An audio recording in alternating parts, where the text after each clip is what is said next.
Hi hello ನಮಸ್ಕಾರ ವೀಕ್ಷಕರೇ, ಎಲ್ಲರಿಗೂ ನನ್ನ ಯೂಟ್ಯೂಬ್ ಚಾನಲ್ಗೆ ಪ್ರೀತಿಪೂರ್ವಕವಾದ ಸ್ವಾಗತ. ಇಂದಿನ ಈ ವಿಡಿಯೋದಲ್ಲಿ ನಾನು ವಚನಗಳ ಸರಣಿಯನ್ನು ಮುಂದುವರಿಸಲಿದ್ದೇನೆ. ಅದರಲ್ಲಿ ಇಂದು ವಿಡಿಯೋ 38. ಇಂದು ನಾನು ಬಸವಣ್ಣನವರ ವಚನವನ್ನು ಹೇಳಿ ಅದರ ತಾತ್ಪರ್ಯವನ್ನು ಸಹ ಹೇಳುತ್ತೇನೆ. ಸೊ ಹಾಗಾದರೆ ಇನ್ನೇಕೆ ತಡ, ಲೆಟ್ಸ್ ಬಿಗಿನ್ ದ ವಿಡಿಯೋ.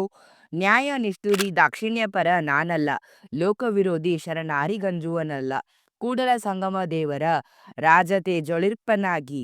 ಈ ವಚನದ ತಾತ್ಪರ್ಯವೇನೆಂದರೆ, ಪರಮಾತ್ಮನನ್ನು ನಂಬಿ ಎಲ್ಲವನ್ನು ತ್ಯಾಗ ಮಾಡಿ ಪವಿತ್ರವಾದ ಕಾರ್ಯಗಳನ್ನು ಮಾಡುವ ಭಕ್ತರು ನಿಷ್ಠುರರಾಗಿರುವರು, ದಾಕ್ಷಿಣ್ಯಪರವಾಗಿರುವುದಿಲ್ಲ, ಲೋಕದ ವಿರೋಧ ಯಾದದ್ದನ್ನು ತಡೆದು ನ್ಯಾಯವನ್ನೇ ನಡೆಸುವರು, ಶಿವನಿಗೆ ಶರಣಾದವರು ಯಾರಿಗೂ ಅಂಜುವುದಿಲ್ಲ, ಕೂಡಲ ಸಂಗನ ರಾಜ ತೇಜಸ್ಸು ಹೊಂದಿರುವಾಗ ದಯೆ ಪಡೆದಿರುವಾಗ ಲೋಕ ವಿರೋಧಿಯಾದರೂ ನಾನು ಹೆದರುವುದಿಲ್ಲ ಎಂದು ಬಸವಣ್ಣನವರು ಈ ವಚನದಲ್ಲಿ ತಿಳಿಸಿದ್ದಾರೆ.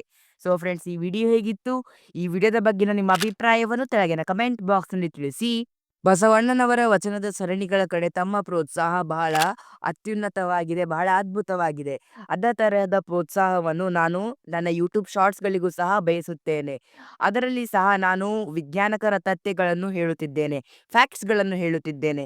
ನಿಮಗೆ ಆಸಕ್ತಿ ಇದ್ದರೆ ದಯವಿಟ್ಟು ಶಾರ್ಟ್ಸ್ಗಳನ್ನು ನೋಡಿ. ಧನ್ಯವಾದಗಳು.